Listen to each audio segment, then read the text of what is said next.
Hello friends, आप सभी का एक बार फिर आपके अपने इस प्यारे सी चैनल इजी एजुकेशन में स्वागत है। मैं सुरेंद्र कुमार आप सभी का एक बार फिर से हार्दिक स्वागत करता हूं। आज की क्लास हमारी क्लास 12th बायोलॉजी की होने वाली है, जिसमें हम मोस्ट इम्पोर्टेंट स्पेशल नोट्स की सहायता से यहाँ पर सेट पेपर को सॉल्व करेंगे।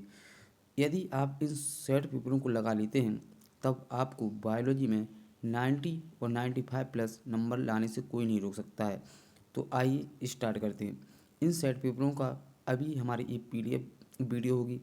इसकी नेक्स्ट वीडियो इस सेट पेपर के जितने भी क्वेश्चन होंगे उसको हम बोर्ड पर आपके लिए समझाएंगे, फिर भी यहाँ पर हम समझने की कोशिश करेंगे। तो आइए स्टार्ट करते हैं। जैसा कि आपको पहला क्वेश्चन दिख रहा है कि एक आवृत बीजी पुष्प के उन अंगों के नाम लिखिए जहाँ नर एवं मादा युग्मों के भित्त का विकास होता है। तो ये क्वेश्चन समझने के लिए पहले सबसे पहले आपको ये जानना पड़ेगा कि जो मैंने पहला लेसन आपके लिए पढ़ाया है, आप प्लेलिस्ट में जाकर के देख सकते हैं। उसमें आपके लिए मैंने ये बताया था कि जो नर होता है, नर पुष्प का नर भाग क्या होता है? पुमंग होता है, अर्थात पुंकेसर होता है। पुष्प का मादा भाग क्या होता है? अंडाशय होता है। तो पुष्प के नर भाग में नर युग्मक का निर्माण होता है, जबकि पुष्प के मादा भाग में मादा युग्मक का निर्माण होता है। नर भाग को, नर युग्मक को हम क्या बोलते थे? परागकण या लघु बीजाणुधानी। जबकि मादा युग्मक को क्या बोलते थे? अंडाशय या फिर बीजांड कहते थे। तो यहाँ पर क्वेश्चन में यही दिया है कि एक आवृतबीजी पुष्प के उन अंगों के नाम लिखिए जहाँ नर एवं मादा युग्मों के भित्त का विकास होता है। मतलब पुष्प में नर युग्मक का निर्माण कहाँ पर होता है? तो आप लोग के लिए पता होगा। अगर आपको पता नहीं है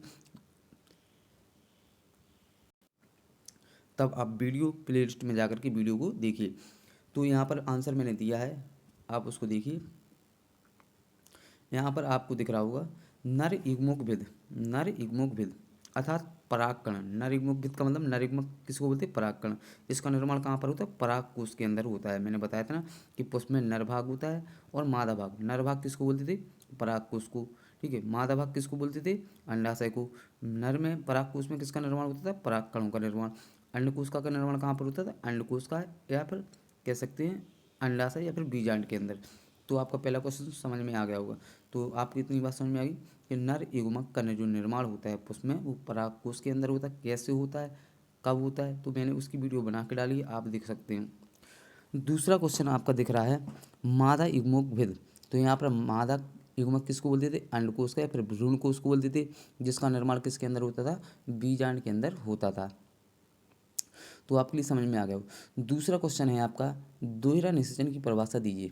आपको जैसे स्क्रीन पर दिख रहा है दोहरा निषेचन की परिभाषा दीजिए। तो पहले मैं यहाँ पर इसको समझा रहा हूँ, इसके बाद मैं अपने हिसाब से समझाऊंगा। तो यहाँ पर जो लिखा है इसको पढ़िए पहले। SG नवास्यन ने सर्वप्रथम किरीटेलिया एवं लिलियम पादपों में द्विनिषेचन की खोज की।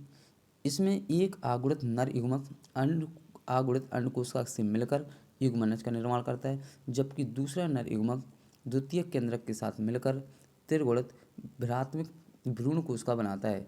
यह क्रिया त्रिक समीकरण या फिर त्रिक निषेचन कहलाती है।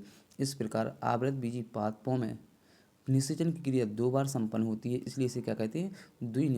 द्विनिषेचन या फिर दोहरा निषेचन कहते हैं। तो देखो मैंने आपके लिए सर्वप्रथम बताया था कि पुष्प का जब नर भाग में परागकणों का निर्माण हो जाता है तब वहाँ पर परागकोश का स्फुटन होता है।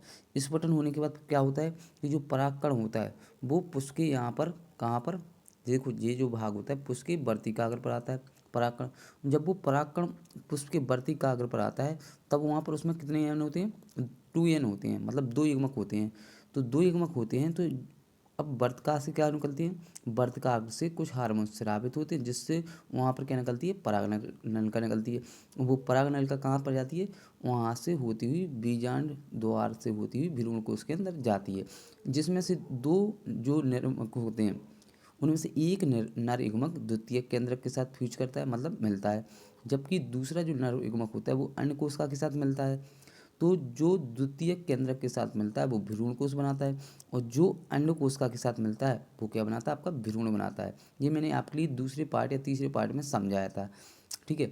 इस प्रकार से यहाँ पर 2 बार निषेचन होता है, इसलिए इसे हम क्या कहते हैं? दोहरा निषेचन कहते हैं।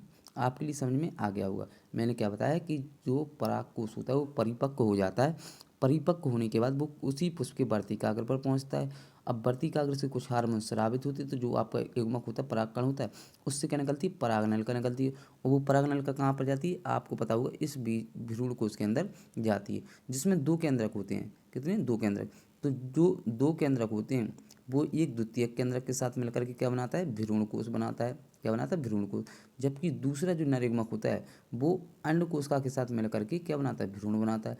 और जो भ्रूण कोश है वो किसको, भ्रूण को पोषण प्रदान करता है। इस प्रकार से यहाँ पर क्या होता है, 2 बार निषेचन होता है, इसलिए इसे क्या कहते हैं, दोहरा निषेचन कहते हैं। जैसा कि आपको यहाँ पर दिख रहा होगा, स्क्रीन पर दिख रहा होगा, दूसरे तीसरे चित्र में ये आपका 3n है, तो ये 3n बना लेता है। जबकि दूसरा जो होता है वो किसके साथ मिलता है, अंड कोशिका के साथ मिलकर के क्या बना लेता है, जाइगोट अर्थात युग्मनज का निर्माण कर लेता है। और युग्मनज से भ्रूण बनता है, और भ्रूण के बाद फिर क्या बनता है, फल बनता है। तो ये मैंने आप लोगों को बताया था, तो यहाँ पर लिखा भी है, एक बार पढ़ लीजिए कि SG नवास्चन ने, ये वैज्ञानिक का नाम है, सर्वप्रथम क्रीटेलिया तथा लिलियम पादपों में द्विनिषेचन की खोज की। इसमें एक आगुड़त नर युग्मक होता है, वो किसके साथ, एक आगुड़त नर युग्मक अंड कोशिका से मिलकर युग्मनज बनाता है। जबकि दूसरा जो नर युग्मक होता है वो किसके साथ मिलता है, द्वितीय केंद्रक के साथ मिलकर के क्या बना लेता है, भ्रूण कोशिका बनाता है। यह क्रिया त्रिसमीकरण या त्रिक निषेचन कहलाती है। इस प्रकार आवृत बीजी पादपों में निषेचन की क्रिया 2 बार संपन्न होती है, इसलिए इसे क्या कहते हैं, इसलिए इसे दोहरा निषेचन कहते हैं। तो आपके लिए समझ में आ गया होगा, आपको टेंशन लेने की जरूरत नहीं है। मैं इस चीज़ के लिए एक बार फिर से बोर्ड पर समझाऊंगा, तो आपको समझ में आ जाएगा। फिर भी आप यहाँ पर समझने की कोशिश कीजिए। अगला क्वेश्चन आपको दिख रहा है यहाँ पर कि वृषण के 2 काल लिखिए। तो मैंने दूसरा पार्ट स्टार्ट अभी किया नहीं है, करने वाला हूँ। तो वृषण क्या होता है, तो देखो यहाँ पर समझिए कि जो आपका दूसरा लेसन है मानव जनन, तो मानव जनन कैसे होता है, तो पुष्प में, जैसा हमने समझा था कि पुष्प में नर युग्मक होता है, उसी प्रकार से मादा युग्मक होता है। उसी प्रकार से पुष्प में नर और मादा दो, मतलब लैंगिक जनन में किसने आवश्यकता होती है, नर और मादा की आवश्यकता होती है। नर में क्या बनता है, सर्वप्रथम से नर में नर युग्मक का निर्माण होता है। नर युग्मक किसको बोलते थे, शुक्राणु को बोलते हैं। जबकि मादा में मादा युग्मक का निर्माण होता है, जिसको हम क्या बोलते हैं, अंडाणु बोलते हैं। तो जो नर युग्मक है अर्थात जो शुक्राणु होते हैं, नर युग्मक किसे कहते हैं, शुक्राणु। मादा युग्मक किसको बोलते हैं, अंडाणु को। शुक्राणु का निर्माण किसके अंदर होता है, वृषण के अंदर। तो जो नर युग्मक होता है वो शुक्राणु कहलाता है। शुक्राणु का निर्माण होता कहाँ पर है, जो मेल में एक जोड़ी वृषण पाए जाते हैं उसके अंदर होता है। तो एक जोड़ी है, तो अगर देखा जाए तो उसमें से हम एक का अध्ययन करते हैं, तो एक का अध्ययन करने पर पता चलता है कि नर जो वृषण होता है, वृषण का निर्माण, वृषण के अंदर क्या होती है, 250 पिंडक होते हैं या फिर 250 पालकाएँ होती हैं, जिनमें से 1 से 3 जो होती हैं वृषण के अंदर शुक्रजन नलिकाएँ होती हैं। और इनमें से यदि शुक्रजन नलिका को देखा जाए काट करके, तो उसके अंदर 2 प्रकार की कोशिकाएँ होती हैं। एक को बोलते हैं हम शुक्राणुजन कोशिकाएँ और दूसरे को बोलते हैं सर्टोली कोशिकाएँ। सर्टोली कोशिकाओं का कार्य क्या होता है, शुक्राणु को पोषण प्रदान करना। तो वहाँ पर, और जो आपके वृषण पिंडक होते हैं उसके अंदर क्या होती है, कुछ जगह खाली होती है जहाँ पर एक प्रकार की कोशिका पाई जाती है, जिसको हम बोलते हैं अंतराली कोशिकाएँ या फिर लीडिंग कोशिकाएँ। अंतराली कोशिकाओं का कार्य क्या होता है, नर हार्मोन यानी टेस्टोस्टेरोन या फिर एस्ट्रोजन का स्राव करना। और दूसरा कार्य क्या होता है, दूसरा कार्य एक ही कार्य होता है, ठीक है, वो क्या करती है, श्रावण करती हैं। तो यहाँ पर सिर्फ इसने क्वेश्चन में ये पूछा कि वृषण के कार्य बताइए। तो वृषण के कार्य होते हैं फ्रेंड्स, यहाँ पर आपको दिख रहा होगा कि नर लैंगिक हार्मोन टेस्टोस्टेरोन का श्रावण करना। जबकि दूसरा क्या है, शुक्राणुओं का निर्माण करना, क्योंकि शुक्राणु किसके अंदर बनते हैं, वृषण के अंदर बनते हैं। तो आपके लिए समझ में आ गया होगा। तो आपको क्वेश्चन समझ में आ गया तीसरा कि वृषण के 2 कार्य बताइए। तो पहला कार्य क्या है आपका, नर लैंगिक हार्मोन टेस्टोस्टेरोन का श्रावण करना। जबकि दूसरा कार्य क्या है, शुक्राणुओं का निर्माण करना। तो ये आपके लिए समझ में आ गया होगा।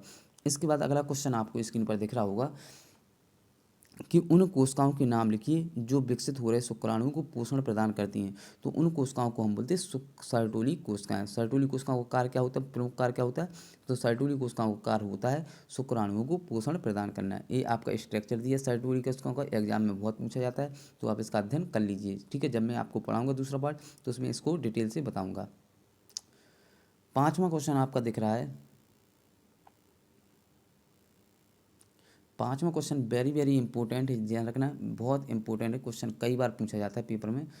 5वां क्वेश्चन आपका है मादा जनन तंत्र का सचित्र वर्णन कीजिए। तो मादा जनन तंत्र में क्या होती है, मादा जनन तंत्र को यहाँ पर क्वेश्चन लिखा है, अब जैसे यहाँ पर इसको पढ़िए, इसके बाद मैं समझाता हूँ।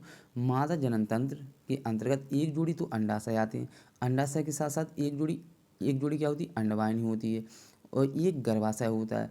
एक जोड़ी क्या होती है, गर्भाशय ग्रीवा होती है, एक योनि होती है और बर्थोलिन की ग्रंथियाँ तथा बाह्य ग्रंथियाँ शामिल होती हैं। आपको इतना ध्यान रखना है, जिससे कौन सी याद करनी है। कि मादा जनन तंत्र की बात करें तो मादा जनन तंत्र में क्या होती है, एक तो अंडा, एक जोड़ी अंडाशय पाई जाती है। ठीक है, जैसा कि आपको यहाँ पर नीचे स्ट्रक्चर दिख रहा होगा। ठीक है, स्ट्रक्चर दिख रहा है ना। तो यहाँ पर क्या होते हैं मादा जनन तंत्र में, ये जो आपकी संरचना दिख रही है ना, ये क्या कहलाता है, आपका अंडाशय कहलाता है। ठीक है, इसके बाद ये अंगुली जैसी संरचना दिख रही, इसको हम बोलते हैं फिम्बरी। क्या बोलते हैं, फिम्बरी, या इसी को बोलते हैं हम झालर हिंदी में। इसके बाद यहाँ पर जो स्थान आपका दिया है ना, देखो एक कहलाता है अंडाशय, इसको क्या बोलते हैं, अंडाशय। एक जोड़ी अंडाशय होते हैं। इसके बाद जो आपको ये अंगुली जैसी संरचना दिख रही है, इसको हम बोलते हैं झालर, इंग्लिश में बोलते हैं फिम्बरी। इसके बाद यहाँ इस वाले स्थान को बोलते हैं इनफंडिबुलम, या फिर बोलते हैं कीपक। क्या बोलते हैं, कीपक। इसके बाद जो वाला स्थान हो ना, इसको लिखा है एम्पला है, तो एम्पला को हम बोलते हैं तुम्बिका। और ये वाला जो स्थान होता है, इसको बोलते हैं इस्मत। क्या बोलते हैं, इस्मत या संकीर्ण पथ। हिंदी में क्या बोलते हैं, संकीर्ण पथ। जो ऊपर वाला भाग है ना, इसको हम बोलते हैं गर्भाशय। इतनी बात समझ में आई। अब जो दीवार वाली दिख रही है ना, जो देखो यहाँ पर अगर आपको दिख रहा होगा जे, तो ये कहलाती है आपकी गर्भाशय ग्रीवा। तो एक जोड़ी गर्भाशय ग्रीवा होती है। इसको हम बोलते हैं बेजिना, या फिर इसी को बोलते हैं योनि। ठीक है, तो आपके लिए समझ में आ गया होगा। देखो मैंने क्या बताया, ये जो होता है इसको बोलते हैं अंडाशय। क्या बोलते हैं, अंडाशय। तो कितने अंडाशय हैं, एक अंडाशय ये है, एक अंडाशय ये है, तो एक जोड़ी अंडाशय। इसके बाद अगर आप देखें तो एक जोड़ी क्या होती है, फिम्बरी होती है। ठीक है, इसके बाद लिखा है इनफंडिबुलम, तो इनफंडिबुलम को बोलते हैं कीपक। क्या बोलते हैं, कीपक।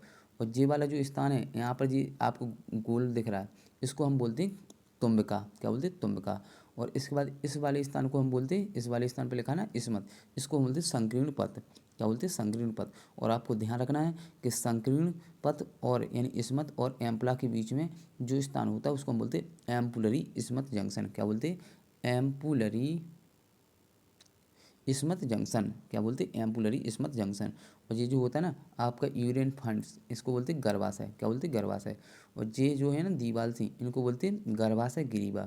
और ये द्वार है ना, इसको बोलते हैं वेजिना या फिर यूनी। ठीक है, यहाँ से क्या करता है ना, शुक्राणु अंदर जाता है, और शुक्राणु अंदर जाने के बाद क्या करता है, ट्रेवल करता है। और वो शुक्राणु जो होता है ना, वो शुक्राणु कहाँ पर रुकता है, वो इस्मत यानी इस्मत और एम्पुला के बीच में, जिसको हम बोलते हैं एम्पुलरी इस्मत जंक्शन कहते हैं। तो आपके लिए ये समझ में आ गया होगा। ठीक है, अब यहाँ पर देखो क्या क्या लिखा है। यहाँ पर लिखा है मादा जनन तंत्र के अंतर्गत अंडाशय के साथ साथ एक जोड़ी अंडवाहिनी। क्या, एक जोड़ी अंडवाहिनी, मैंने बताया ना, एक गर्भाशय होता है, एक जोड़ी गर्भाशय ग्रीवा होती है, एक योनि होती है, और बर्थोलिन की ग्रंथियाँ भी पाई जाती हैं तथा बाह्य ग्रंथियाँ भी शामिल होती हैं। तो आपको ये समझ में आ गया होगा। इसके बाद लिखा है अंडाशय। तो अंडाशय क्या होता है, तो इसके बारे में समझ लीजिए। अंडाशय जो होता है प्राथमिक लैंगिक अंग होता है। अंडाशय स्त्री का प्राथमिक लैंगिक अंग होता है। क्या होता है, प्राथमिक लैंगिक अंग। अब ये प्राथमिक लैंगिक अंग क्या होते हैं, तो देखो ऐसे अंग जो युग्मक बनने में सहायक होते हैं, उन्हें को हम बोलते हैं प्राथमिक लैंगिक अंग। देखो क्या है, चाहे नर की बात हो चाहे मादा की बात हो, प्राथमिक लैंगिक अंग वे अंग होते हैं जो युग्मक बनने में क्या करते हैं, सहायता करते हैं और हार्मोन्स को स्रावित करते हैं, उन्हीं को हम बोलते हैं प्राथमिक लैंगिक अंग। दूसरे होते हैं द्वितीयक लैंगिक अंग। तो द्वितीयक लैंगिक अंग क्या होते हैं, वे अंग जो प्राथमिक लैंगिक में क्या करते हैं, सहायता करते हैं यानी सहायक होते हैं, इन्हीं को बोलते हैं द्वितीयक। तो प्राथमिक लैंगिक अंग की बात करें तो यहाँ पर अंडाशय में लिखा है ना, क्या लिखा है, इसको देखो थोड़ा जूम करते हैं, आपको दिख रहा होगा। अंडाशय स्त्री का प्राथमिक लैंगिक अंग होता है। क्या होता है, प्राथमिक लैंगिक अंग होता है जो मादा में मादा युग्मक और अंडाणु, जो मादा युग्मक बोलते हैं अंडाणु, और कई अंडाशयी हार्मोन्स का क्या करते हैं, उत्पन्न करते हैं, प्रस्रावण करते हैं। उदर गुहा के निचले भाग के दोनों ओर एक एक अंडाशय स्थित होते हैं। यह गर्भाशय से क्या होता है, जुड़ा होता है। ठीक है, जैसा कि आपको यहाँ पर चित्र में दिखा दूँ तो कितने अंडाशय हैं, एक अंडाशय ये है और एक अंडाशय ये है। तो एक जोड़ी क्या पाई जाती है, अंडाशय पाए जाती हैं। और इन्हीं को हम बोलते हैं प्राथमिक लैंगिक अंग। क्यों बोलते हैं, क्योंकि इनके अंदर किसका निर्माण होता है, इनके अंदर अंडाणु अर्थात मादा युग्मक का निर्माण होता है। तो आपके लिए समझ में आ गया होगा। इसके बाद आपका लिखा है दूसरा, आपका है अंडवाहिनी। क्या है, अंडवाहिनी। दूसरा है अंडवाहिनी। तो देखो एक जोड़ी अंडवाहिनी पाई जाती हैं। देखो अंडवाहिनी हम किसको बोलते हैं ना, ये जो यहाँ से फिमरी से लेके यहाँ तक है ना, इसको बोलते हैं अंडवाहिनी। क्या बोलते हैं, यहाँ से लेके इस वाले को क्या बोलते हैं, अंडवाहिनी। ठीक है, तो अंडवाहिनी में क्या दिया है, तो इसको पढ़ते हैं। अंडवाहिनी में दिया कि अंडवाहिनी गर्भाशय तथा योनि से मिलकर सहायक नलिका बनाती है। अंडवाहिनी गर्भाशय तथा योनि से मिलकर सहायक नलिकाएं बनाती हैं। डिंबवाहिनी को ही हम अंडवाहिनी कहते हैं। नली 10 से 12 सेंटीमीटर लंबी होती है। तो अंडवाहिनी की लंबाई कितनी होती है? 10 से 12 सेंटीमीटर लंबी होती है, जो प्रत्येक अंडाशय की परिधि से चलकर, मतलब प्रत्येक अंडाशय की जो परिधि होती है गर्भाशय तक जाती है। अंडाशय के पास डिंबवाहिनी का हिस्सा कीप के आकार का होता है, जिसे हम क्या कहते हैं? कीपक कहते हैं। इस कीपक के किनारे अंगुली जैसी संरचना होती है, जिसे क्या कहते हैं? जिसे हम झालर कहते हैं। जब अंडो उत्सर्जन होता है तब झालर से अंडाणु को ग्रहण किया जाता है। देखो एक बार पढ़ लीजिए, यहाँ पर आपको लिखा होगा अंडवाहिनी गर्भाशय तथा योनि से मिलकर सहायक नलिकाएं बनाती हैं। प्रत्येक डिंबवाहिनी नली की लंबाई कितनी होती है? 10 से 12 सेंटीमीटर होती है, जो प्रत्येक अंडाशय की परिधि से चलकर कहाँ तक जाती है? गर्भाशय तक जाती है। अंडाशय के पास डिंबवाहिनी का हिस्सा कीप के आकार का होता है, जिसे हम क्या कहते हैं? कीपक कहते हैं। और कीपक के किनारे अंगुली जैसी संरचना होती है, जिसे हम क्या कहते हैं? झालर कहते हैं। जब अंडो उत्सर्जन होता है तो झालर से अंडाणु को ग्रहण कर लिया जाता है। अब स्ट्रक्चर में आप देखिए, जो यहाँ पर मैंने बताया ना उसको मैं समझा रहा हूँ। देखो सबसे पहले ये अंडाशय क्या है? इसको हम बोलते हैं अंडाशय। कितने अंडाशय पाए जाते हैं? तो एक जोड़ी अंडाशय पाई जाती है। इतनी बात समझ में आ गई? इसको अंडाशय कहते हैं। अब अंडाशय से अगर देखें तो जो यहाँ से लेके यहाँ तक की जो संरचना है, जो गर्भाशय, इसको हम बोलते हैं, इसको क्या बोलते हैं? इसी को हम बोलते हैं अंडवाहिनी, या फिर दूसरा नाम होता है डिंबवाहिनी, जिसकी लंबाई कितनी होती है? जिसकी लंबाई आपको बताया गया 10 से 12 सेंटीमीटर होती है। इतनी बात आपको समझ में आ गई। अब यहाँ पर जो देखो एक जो हिस्सा आपको दिख रहा होगा, ये कीप के आकार का है, ये वाला कीप के आकार का, इसको हम बोलते हैं कीपक। क्या बोलते हैं? कीपक, या इंग्लिश में बोलते हैं इनफंडिबुलम। तो कीपक, इसको हम कीप के आकार का होता है, जिसे क्या कहते हैं? कीपक। अब कीपक के किनारे अगर आप देखें तो अंगुली जैसी संरचना है। क्या है? अंगुली जैसी संरचना है, जिसको हमने क्या कहा? जिसको हम बोलते हैं फिमरी। जिसको क्या बोलते हैं? फिमरी है। हिंदी में कहते हैं इसको झालर। क्या कहते हैं? झालर। इतनी बात आपको समझ में आ गई हो, ठीक है। तो ये अंडाशय होता है, ये आपका अंडाशय है, ये आपकी झालर है, ये आपकी कीपक है, और ये यहाँ से लेके यहाँ तक जो गर्भाशय तक जा रहा है, गर्भाशय तक जा रहा है, इसको हम क्या बोलते हैं? इसी को हम अंडवाहिनी या फिर डिंबवाहिनी कहते हैं, जिसकी लंबाई कितनी होती है? जिसकी लंबाई 10 से 12 सेंटीमीटर होती है। तो एक बार और देख लीजिए क्या लिखा है यहाँ पर। बताया गया कि अंडवाहिनी गर्भाशय से योनि से मिलकर सहायक नलिका बनती है। और प्रत्येक डिंबवाहिनी या फिर अंडवाहिनी की लंबाई कितनी होती है?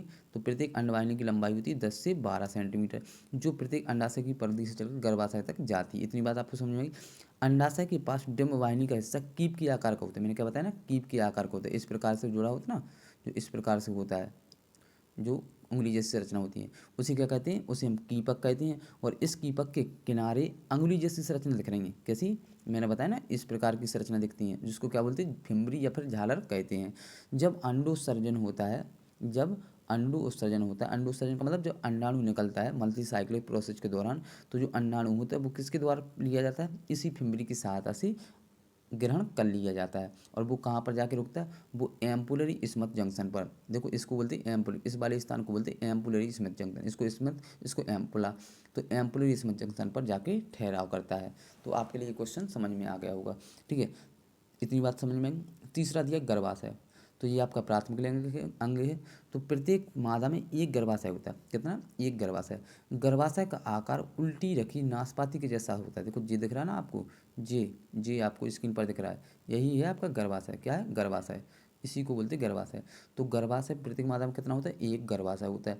गर्भाशय का जो आकार होता है वो उल्टी रखी नाशपाती के जैसा होता है, जिसे हम क्या कहते हैं? इसी को हम अपनी भाषा में, हिंदी की भाषा में कहते हैं बच्चादानी। क्या कहते हैं? जिसे ही हम बच्चादानी कहते हैं। गर्भाशय ग्रीवा द्वारा योनि में खुलता है। जो गर्भाशय होता है वो योनि द्वार में खुलता है।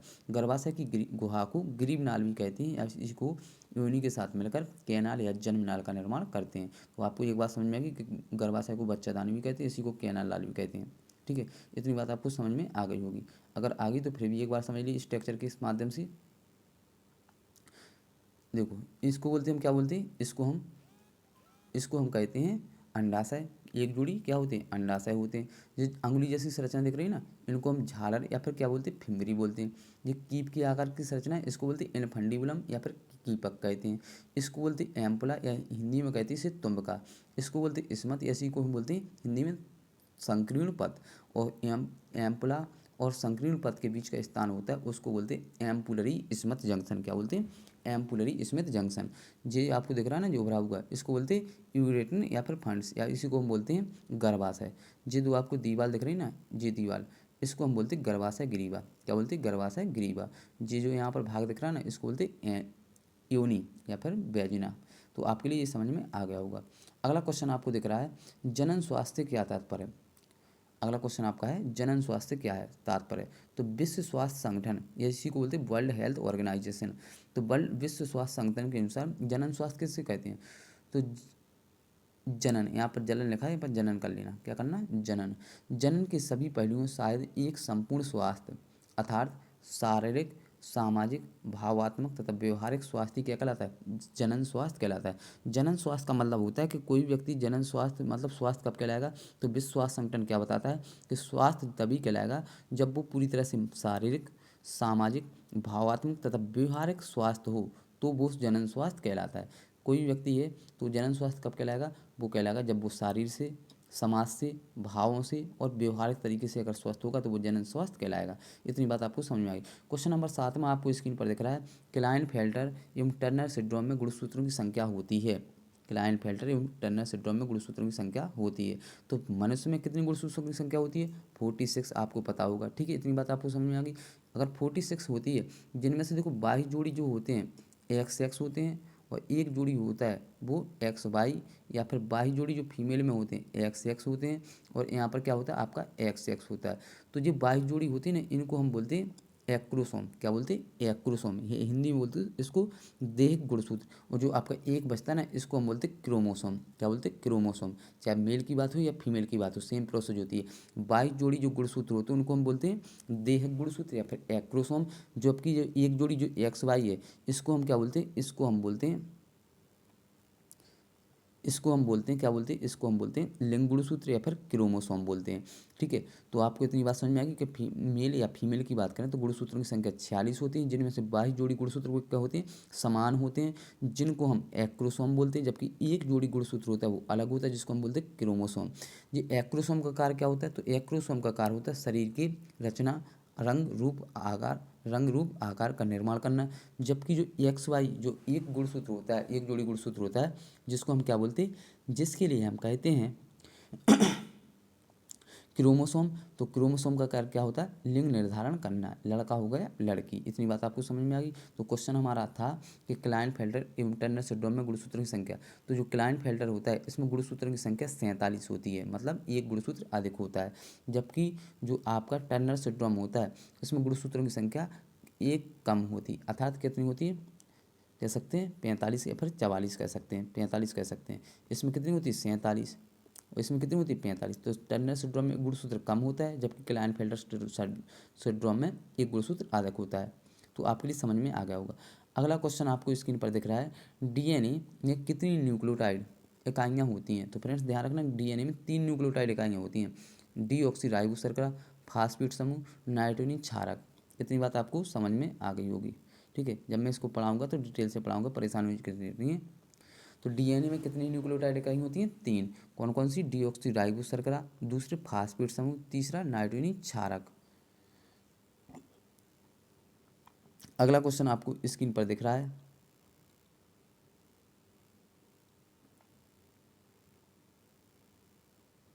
डीएनए तथा आरएनए में डीएनए तथा आरएनए में अंतर बताइए। तो देखो यहाँ पर लिखा भी है कि डीएनए का जो पूरा नाम होता है डीऑक्सीराइबोन्यूक्लिक एसिड होता है। डीएनए का पूरा नाम क्या होता है?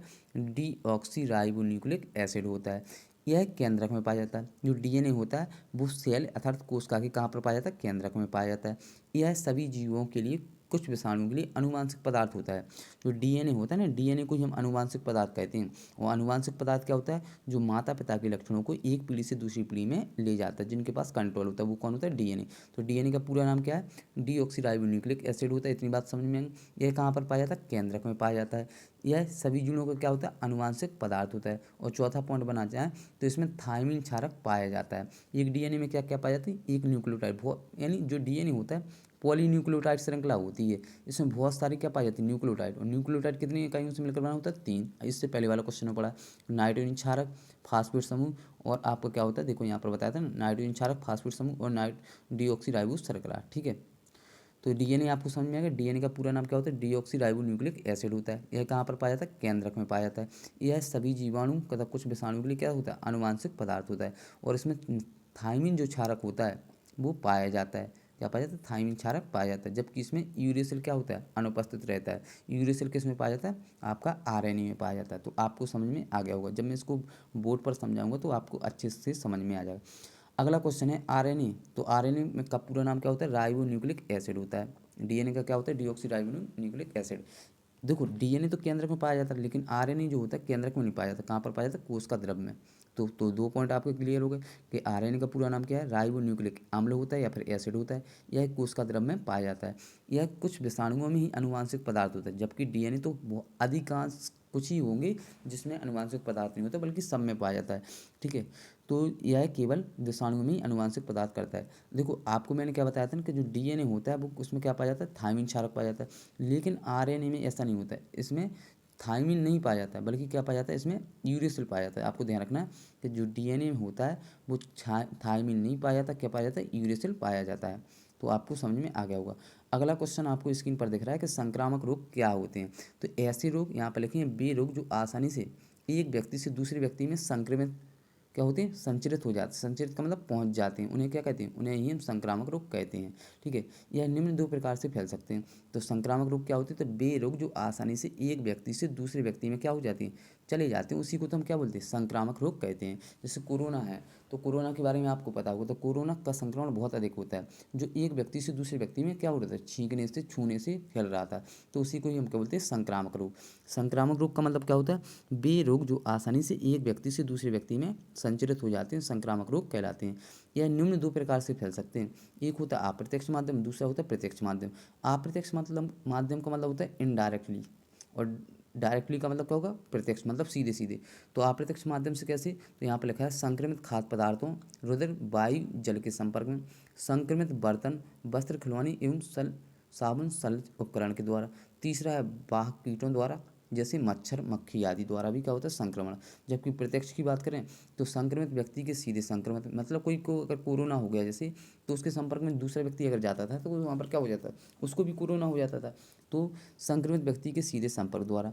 छींकते एवं खांसते समय थूक की बूंदों द्वारा। जब छींकते थे, कोरोना का संक्रमण क्या था कि कोरोना में क्या होती थी, खांसी उठती थी। तो कोई व्यक्ति अगर छींकता था तो जो वायरस होते थे वो उसके दूसरे शरीर, स्वस्थ व्यक्ति के शरीर में चले जाते थे। तो आपको समझ में आ गया होगा। अगला क्वेश्चन हमारा है, बायोगैस क्या है। अगला क्वेश्चन आपको दिख रहा होगा, बायोगैस क्या है। तो आपको दिख रहा है ना, बायोगैस विभिन्न गैसों का मिश्रण है। जो बायोगैस होती है विभिन्न गैसों का मिश्रण होती है, जो अवायवीय सूक्ष्म जीवों द्वारा घरेलू तथा कृषि अपशिष्ट पदार्थों का उपयोग करके बनाई जाती है। बायोगैस क्या है, तो आप क्या लिखेंगे, बायोगैस विभिन्न गैसों का मिश्रण होता है, जो वायवीय अवायवीय सूक्ष्म जीवों द्वारा घरेलू तथा कृषि अपशिष्ट पदार्थों का उपयोग करके बनाई जाती है। बायोगैस में 50 से 70% क्या पाई जाती है, मीथेन। 30 से 40% क्या होती है, कार्बन डाइऑक्साइड। तथा अल्प मात्रा में क्या होती है, एथेन, प्रोपेन, एथिलीन, एसिडीन तथा हाइड्रोजन सल्फाइड गैस पाई जाती है। ठीक है, तो आपको ये समझ में आ गया होगा। ठीक है, क्वेश्चन क्या है, तो बायोगैस क्या है, विभिन्न गैसों का मिश्रण। बड़ा सिंपल है, बायोगैस विभिन्न गैसों का मिश्रण है, जो अवायवीय सूक्ष्मजीवों द्वारा घरेलू तथा कृषि अपशिष्ट पदार्थों का उपयोग करके बनाई जाती है। बायोगैस में क्या होता है, 50 से 70% तो मीथेन होती है, जबकि 30 से 40% क्या होती है, कार्बन डाइऑक्साइड। और अन्य गैसों की बात करें तो यहाँ पर क्या पाई जाती है, ethane, propane, ethylene, acetylene, hydrogen sulphide gas पाई जाती है। तो आपको समझ में आ गया होगा कि बायोगैस क्या है, बायोगैस विभिन्न गैसों का मिश्रण है, जिसमें 50 से 70% मीथेन भी होती है, 30 से 40% कार्बन डाइऑक्साइड और ethane, propane, ethylene, acetylene, hydrogen sulphide gas भी होती है। ठीक है, अगला क्वेश्चन जो कि है आपका, प्लाज्मिड क्या है। वेरी वेरी इंपॉर्टेंट क्वेश्चन है, इसको जितनी बार आप इंपॉर्टेंट लगाना चाहे लगा सकते हैं, बहुत पेपर में पूछा ही पूछा जाना है। तो प्लाज्मिड क्या होती है, तो देखो यहाँ पर लिखा है कि जो प्लाज्मिड होता है, इसको मैं समझा दे रहा हूँ कि जो प्लाज्मिड होता है वो एक क्या होता है, कह सकते हैं कि एक डीएनए होता है। और कैसा डीएनए होता है, गोलाकार डीएनए होता है। एक डीएनए होता है रेखाकार डीएनए, और उसके अतिरिक्त एक और अन्य डीएनए पाया जाता है जिसको जो कैसा होता है, जो गोला होता है। कैसे होता है, इसको देखो मैं स्ट्रक्चर में समझा रहा हूँ, आपको समझना कि यहाँ पर क्या होता है। आपका 11वां 12वां लेसन है आपका जैव प्रौद्योगिकी, तो उसमें आपको बताया जाता है, ठीक है, जैव टेक्नोलॉजी, तो उसमें बताया जाता है कि जो एक जैसे यहाँ पर ह्यूमन सेल है, क्या ह्यूमन सेल नहीं, सॉरी, ये आपकी एक कोशिका है, जीवाणु या फिर विषाणु की कोशिका है। इसके अंदर एक डीएनए तो जीव होता है, एक डीएनए के साथ साथ क्या होता है, एक अन्य डीएनए पाया जाता है। क्या होता है, एक अन्य डीएनए होता है, गोलाकार डीएनए होता है। इस गोलाकार डीएनए को ही हम क्या कहते हैं, इस गोलाकार डीएनए को ही हम प्लाज्मिड कहते हैं। तो यहाँ पर लिखा है ना, ये जीवाणु में पाए जाने वाला, ये जीवाणु में पाए जाने वाला गोलाकार डीएनए होता है। इतनी बात आपको समझ में आई। क्या होता है, जो प्लाज्मिड होता है वो गोलाकार डीएनए होता है, जो एक कोशिका से दूसरी कोशिका में क्या होता है, जा सकता है, जो एक कोशिका से दूसरी कोशिका में जा सकता है, जिसे हम क्या कहते हैं, जिसे ही हम प्लाज्मिड कहते हैं। इतनी बात आपको समझ में आ गई कि जो प्लाज्मिड होता है वो कैसा होता है, गोलाकार डीएनए होता है, जो एक कोशिका से दूसरी कोशिका में जा सकता है, जिसे हम क्या कहते हैं, प्लाज्मिड कहते हैं। और इसका प्रयोग कहाँ पर होता है, तो इसका प्रयोग होता है पुनर्योगज डीएनए तकनीक में। इसके लिए मैं आपको डिटेल से बताऊंगा, परेशान होने की जरूरत नहीं है। तो यहाँ पर आपको इतनी बात अभी समझना है कि जो प्लाज्मिड होता है वो गोलाकार डीएनए होता है, जो प्लाज्मिड है उसे ही डीएनए कहते हैं, जो एक कोशिका से दूसरी कोशिका में जा सकता है। वो डीएनए तो वैसे ही कन्वर्ट हो सकता है, ठीक है। इस प्रकार इसका प्रयोग कहाँ पर करते हैं, तो इसका प्रयोग करते हैं डीएनए पुनर्योगज तकनीक में। कहाँ पर, डीएनए पुनर्योगज तकनीक में, या इंग्लिश में बोलते हैं डीएनए पुनर्योगज को डीएनए रिकॉम्बिनेशन डीएनए या फिर रिकॉम्बिनेशन डीएनए टेक्निकल या टेक्नोलॉजी। इतनी बात आपको समझ में आ गई। तो ये आपको समझ में आ गया कि प्रौद्योगिकी प्लाज्मिड क्या है। तो प्लाज्मिड आपका क्या है, तो प्लाज्मिड आपका एक गोलाकार डीएनए होता है, जो एक कोशिका से दूसरी कोशिका में चल जा सकता है, जिसे क्या कहते हैं, प्लाज्मिड। और इसका प्रयोग कहाँ पर करते हैं, पुनर्योगज डीएनए तकनीक में किया जाता है। तो आपको समझ में आ गया होगा। 13वां क्वेश्चन आपको दिख रहा है, जैव प्रौद्योगिकी की परिभाषा दीजिए। तो जैव प्रौद्योगिकी की परिभाषा क्या होगी, तो यह विज्ञान की वह शाखा है जिसके अंतर्गत जैविक तंत्रों, जैविक क्रियाओं का उपयोग मानव कल्याण के लिए किया जाता है, जैव प्रौद्योगिकी कहलाती है। देखो इसको ऐसे समझे, जैव प्रौद्योगिकी क्या है, तो जैव प्रौद्योगिकी में क्या होता है, जैसे आप लोगों को पता होगा कि कुछ सूक्ष्म जीव जो होते हैं हानिकारक भी होते हैं, जो वायरस या जीवाणु की बात करें, जबकि कुछ सूक्ष्म जीव होते हैं वो इंसान के लिए फ़ायदा भी करते हैं। जैसे पनीर है, तो पनीर ऐसे ही तो बन नहीं जाता है, पनीर को बनाने में जीवाणु का प्रयोग किया जाता है, ठीक है। और उसी प्रकार से दूध से दही बनना, दही से तो ठीक है ब्रेड बनना, पनीर बनना, ये सभी क्या होते हैं, सूक्ष्म जीवाणु होते हैं, जो मानव कल्याण के लिए क्या होते हैं, लाभदायक, उसी को हम बोलते हैं जैव प्रौद्योगिकी। तो यहाँ पर आपको दिख भी रहा है कि जैव प्रौद्योगिकी जीव विज्ञान की वह शाखा है जिसके अंतर्गत जैविक तंत्रों एवं जैविक क्रियाओं का उपयोग मानव कल्याण के लिए हेतु किया जाता है, यानी उसके फायदे के लिए किया जाता है, उसे ही कहते हैं जैव प्रौद्योगिकी। इतनी बात आपको समझ में आ गई होगी। अगला क्वेश्चन आपका दिख रहा है, 14वां क्वेश्चन है, परजीवी तथा मृत्युपजीवी, परजीवी तथा मृत्युपजीवी पादपों में अंतर बताइए। देखो परजीवी पादप क्या होते हैं, परजीवी पादप वे पादप होते हैं जो जीवित पादपों से या जीवित पेड़ पौधों से अपना भोजन प्राप्त करते हैं। ये रोगजनक होते हैं, ये प्रायः हानिकारक होते हैं। मतलब ऐसे जीव या फिर ऐसे पादप जो क्या करते हैं, जीवित पादपों से अपना भोजन प्राप्त करते हैं, उन्हें हम परजीवी कहते हैं। जबकि मृत्युपजीवी क्या होते हैं, तो मृत्युपजीवी वे पादप जो मृत पादपों अर्थात मतलब मरे हुए पादपों से अपना भोजन प्राप्त करते हैं, उन्हें हम क्या कहते हैं, उन्हें ही हम मृत्युपजीवी कहते हैं। जबकि यहाँ पर परजीवी जो होते हैं वो क्या होते हैं, हानिकारक होते हैं। क्या होते हैं, हानिकारक। जबकि मृत्युपजीवी की बात करें तो मृत्युपजीवी कैसे होते हैं, तो मृत्युजीवी लाभदायक होते हैं। परजीवी के उदाहरण की बात करें तो परजीवी का आपको उदाहरण दिख रहा है अमरबेल, जो पेड़ पर लपेट जाती है और उसको क्या करती है, उसी से अपना भोजन प्राप्त करती है। उसी प्रकार से चंदन, ठीक है। जबकि यहाँ पर अगर बात करें मृत्युजीवी का, ईस्ट, कवक, राइजोपस, बहुत से उदाहरण हैं, ठीक है। तो अभी आपको सिर्फ इतना ध्यान रखना है। अब हमारा लास्ट क्वेश्चन है इसका, वो क्या है, रेड डाटा बुक क्या है, इससे आप क्या समझते हैं। तो रेड डाटा बुक में आपको समझा दे रहा है कि जो रेड डाटा बुक्स होती है, जैसे अपने भारत यानी हर किसी देश की अलग अलग रेड डाटा बुक होती है। तो यहाँ पर आपको जैसे दिख रहा हो ना, जो जीव लुप्त हो रहे हैं, जो जीव मर जा रहे हैं, जो जीव संकटग्रस्त जाति के हैं, ठीक है, जितने भी जीव जंतु होते हैं उनका पूरा बायोडाटा किसके अंतर्गत होता है, रेड डाटा बुक के अंतर्गत होता है। इसलिए यहाँ पर लिखा है रेड डाटा बुक IUCN द्वारा जारी एक विशेष किताब जिसमें क्या बताया था, विलुप्त हो रहे हूँ, संकटग्रस्त में हूँ, क्षतिग्रस्त हो गए, मर गए हूँ, और अन्य जातियों का सूचीबद्ध विवरण, मतलब जितना भी डेटा है वो रेड डाटा बुक कहलाती है, उसके अंदर होता है। जितनी बात आपको समझ में आई। इसके हमारा क्वेश्चन है, इसकी उपयोगिता की बात करें तो इसके उपयोग कहाँ पर होता है, यह पुस्तक लुप्त हो रहे जीव जातियों की जानकारी देती है। कितने जीव लुप्त हो रहे हैं, कितने जीव नए आ रहे हैं, तो इसका पूरी जानकारी देती है। ये हमें वर्तमान में उपलब्ध जीवों की संख्या उपलब्ध कराती है। अगर आपको देखना है कि कितने जीव हमारे प्रेजेंट टाइम में हैं तो आपको रेड डाटा बुक पढ़नी पड़ेगी। अगला लास्ट क्वेश्चन है, यह पुस्तक आंकड़ों के माध्यम से जीव संरक्षण के लिए क्या करती है, प्रेरित करती है। मतलब कि यहाँ पर हमें एक पुस्तक ये बताती है कि हमें जीवों को बताना चाहिए। जैसा कि आपको स्क्रीन पर दिख रहा है कि आपकी ये रेड डाटा बुक है, तो इसके अंदर ही क्या होता है, जीवों का पूरा विवरण होता है कि कौन से जीव मर गए हैं, कौन से जीवित हैं और कितनी जातियाँ हैं, कितनी जातियाँ नहीं हैं। तो फ्रेंड्स, आपके लिए ये आपको समझ में आ गया होगा। ये हमारा पहला सेट पेपर था और मैं गारंटी के साथ कह सकता हूँ कि यदि आप इस सेट पेपर को कंप्लीट कर लेते हैं तब बोर्ड एग्ज़ाम में आप यहाँ से इस सेट पेपर को कंप्लीट करने के बाद 10 से 12 या 10 से 15 नंबर का 100% श्योर है कि फंस जाएगा ही। ठीक है, इसलिए इस वीडियो को ज़्यादा से ज़्यादा शेयर कीजिए और इसका जो इसी पार्ट का जो आपका सॉल्यूशन होगा मैं आपके लिए नेक्स्ट वीडियो में जल्दी आपके लिए बोर्ड किस पर इन क्वेश्चनों को अच्छे से समझा दूंगा, जिससे आपको याद करने में तकलीफ नहीं हो। अब हम मिलते हैं नेक्स्ट वीडियो में नेक्स्ट पार्ट के साथ, नेक्स्ट सेट के साथ। तब तक के लिए नमस्कार, थैंक यू वेरी मच।